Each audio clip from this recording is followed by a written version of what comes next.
ಚಾಮುಂಡಿತಾಯನೆ ಆನಂದ ನಿಮ್ಮನೆ ಶಂಭಾ ಶಂಭಾ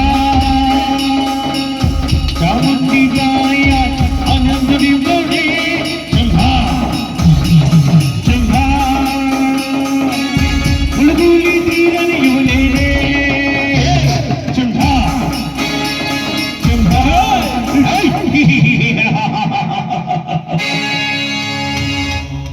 ನಾವು cigarette factory ಕಟ್ತೀವಿ, ನೀವು ಸೇತ್ರಿ, ನಾವು ಶ್ರೀಮಂತರಾಗ್ತೇವೆ.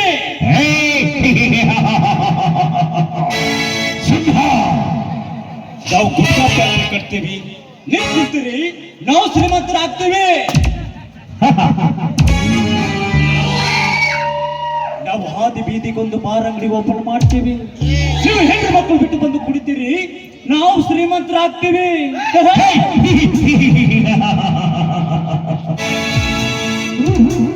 ಆದ್ರೆ ರೈತ ಬೆಳೆದ ಅಣ್ಣ ಇಡೀ ಜಗತ್ತೆ ತಿಂದ್ರು ರೈತ ಶ್ರೀಮಂತ ಆಗೋದಿಲ್ಲ ಯಾಕ? ಇದನ್ನು ಯಾರಾದ್ರೂ ವಿಚಾರ ಮಾಡಿದೇನು? ಮಾಡಿದ್ರೆ ಮಾಡಕ್ಕೆ ನಮ್ಮಂತವ್ರು ಬಿಡೋದಿಲ್ಲ, ಚಾನ್ಸೇ ಇಲ್ಲ.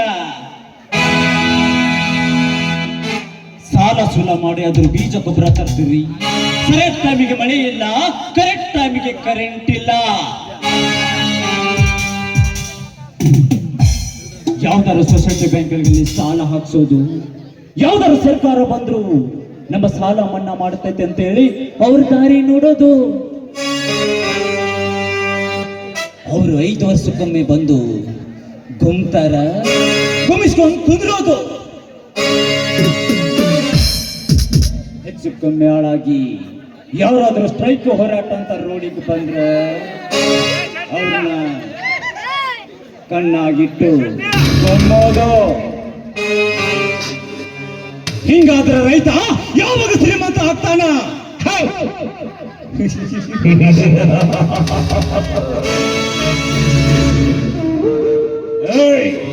ನಿಮಗೆ ಯಾವಾಗ ಬುದ್ಧಿ ಬರ್ತದೆ? ಒಟ್ಟಿನಲ್ಲಿ ಈ ದೇವೇಂದ್ರ ದೇಸಾಯಿಗೆ ದುಡ್ಡು ಬೇಕು ಅಷ್ಟೇ.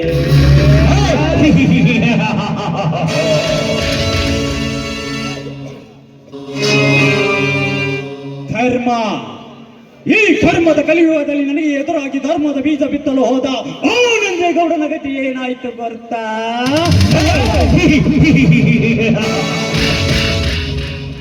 ಈ ಗೌಡನ ಕುತಂತ್ರದಿಂದ ಅವರ ಮನೆಯಲ್ಲಿ ನಡೆಯುತ್ತಿರುವ ಶುಭ ಕಾರ್ಯದ ಊಟದಲ್ಲಿ ನನ್ನ ಆಳುಗಳನ್ನು ಕಳಿಸಿ ವಿಷ ಹಾಕಿಸಿ ಅವರ ವಂಶವನ್ನೇ ನಿರ್ವಂಶ ಮಾಡಿಬಿಟ್ಟೆ.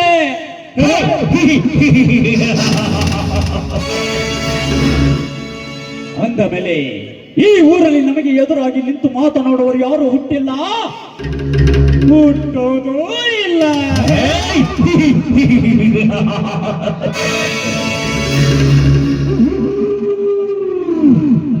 ಸುತ್ತು 40 ಹಳ್ಳಿಗೆ ನಾಯಕ ಎನ್ನಿಸಿಕೊಂಡಿರುವ ಈ ದೇವೇಂದ್ರ ದೇಸಾಯಿ ಹೆಸರು ಕೇಳಿದರೆ ಸಾಕು,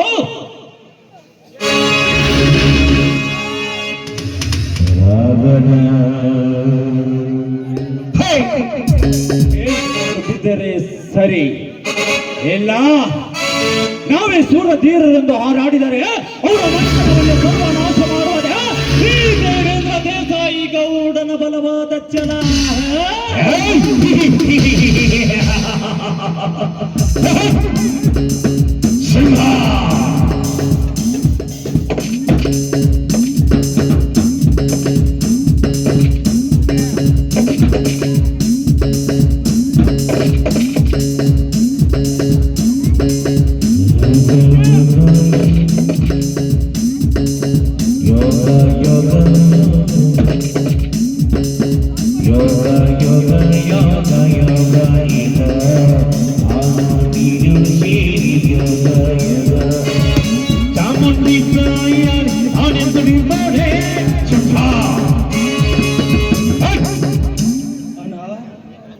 ಛಲದ ಚತುರರು ನಾವಾಗಿ ಈ ಸಮಾಜವನ್ನು ನಮ್ಮ ಕೈ ಮುಷ್ಟಿಯಲ್ಲಿ ಹಿಡಿದಿಟ್ಟುಕೊಂಡು ನಾವು ಹೇಳಿದಂತೆ ಕೇಳೋ ಹಾಗೆ ಮಾಡಬೇಕು. ನಾಯಿ ಬಡ ಬಿಕಾರಿಗಳನ್ನು ಯಾರಾದರೂ ನಮಗೆ ಎದುರುತ್ತರ ಕೊಟ್ಟರೆ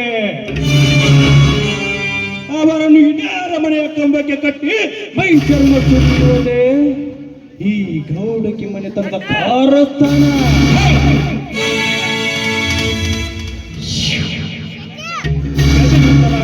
ಗಜೇಂದ್ರ, ಕನಸಿನಲ್ಲಿ ನಮ್ಮ ಬಗ್ಗೆ ಕೆಟ್ಟ ಯೋಚನೆ ಬಂದರೂ ಕೂಡ ಬೆಳಗ್ಗೆ ಬಂದು ಕಾಲಿಗೆ ಬಿದ್ದು ಕನಸಿನಲ್ಲಿ ಕೆಟ್ಟ ಯೋಚನೆ ಮಾಡಿದೆ ಗೌಡ್ರೆ, ಕ್ಷಮೆ ಕೇಳುತ್ತಾರೆ.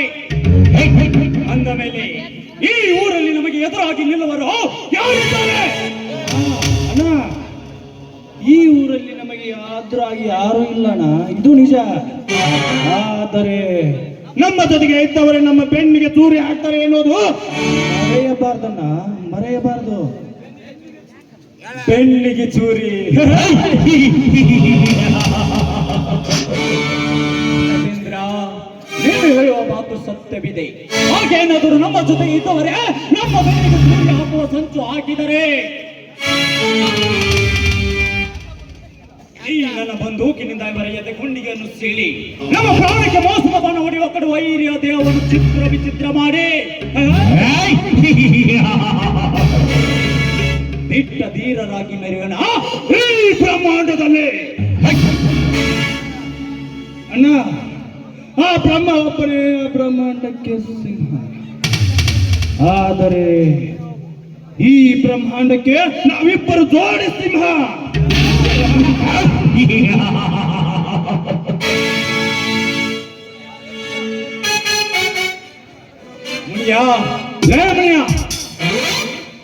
ಎದಕ್ ನಾರ್ಕೊಂತೀರಿ ಗೌಡ್ರ?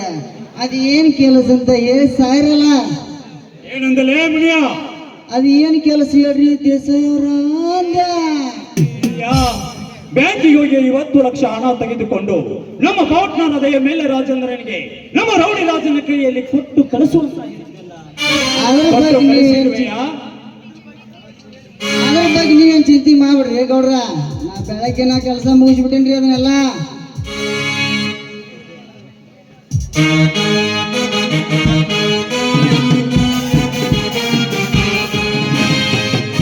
ನಮಸ್ಕಾರ ದೇವೇಂದ್ರ ದೇಸಾಯಿ ಅವರೇ.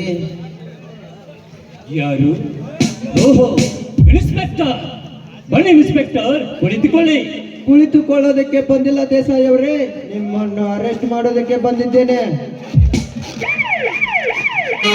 ಇನ್ಸ್ಪೆಕ್ಟರ್, ಮೈಯಲ್ಲಿ ಎಚ್ಚರವಿದೆ ತಾನೆ?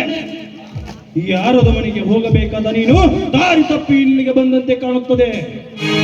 ಮೊದಲು ಯಾರ ಮನೆಗೆ ಹೋಗಬೇಕೆನ್ನುವುದು ಸರಿಯಾಗಿ ಅಡ್ರೆಸ್ ತಿಳಿದುಕೊಂಡು ಹೋಗೋ. ಇದು ದೇವೇಂದ್ರ ದೇಸಾಯಿ ಅವರ ಮನೆ ತಾನೆ? ಹೌದು. ಹಾಗಾದರೆ ನಾನು ಸರಿಯಾದ ಅಡ್ರೆಸ್ಸಿಗೆ ಬಂದಿದ್ದೇನೆ. ನಮ್ಮ ಗೌಡ್ರನ್ನ ಅರೆಸ್ಟ್ ಮಾಡಕ್ಕೆ ಪಾಟಮ್ಮ ಪೊಲೀಸಪ್ಪ. ಕಾರಣ ಇದೆ ಮುನಿಯಪ್ಪ.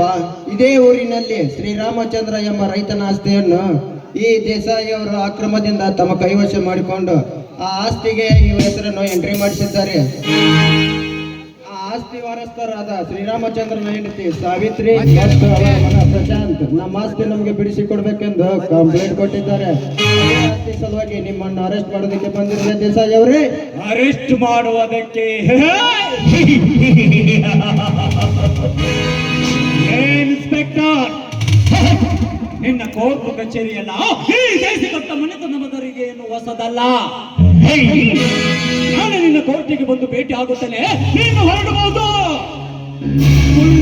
ಕೂಲ್ ಡೌನ್ ದೇಸಾಯಿ ಅವರೇ, ನೀವು ಊರಿಗೆ ದೊಡ್ಡವರೆಂದು ತಿಳಿದು ನಾನಿನ್ನು ಹೋಗುತ್ತೇನೆ. ನಾಳೆ ಸ್ಟೇಷನ್ಗೆ ಬಂದು ನೀವೇ ತಪ್ಪದೆ ಭೇಟಿಯಾಗಿ ನಾನಿನ್ನು ಬರುತ್ತೇನೆ ದೇಸಾಯಿ ಅವರೇ.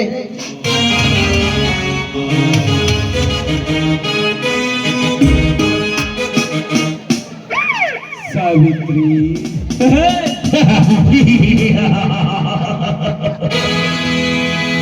ಗಂಡ ಸತ್ತ ಮುಂಡೆ ಬದುಕಲೊಂದು ಬಿಟ್ಟರೆ ನನ್ನ ಮೇಲೆ ಕಂಪ್ಲೇಂಟ್ ಕೊಟ್ಟಿಯಾ? ಸಕ್ಕಿನ ಹೆಣ್ಣೆ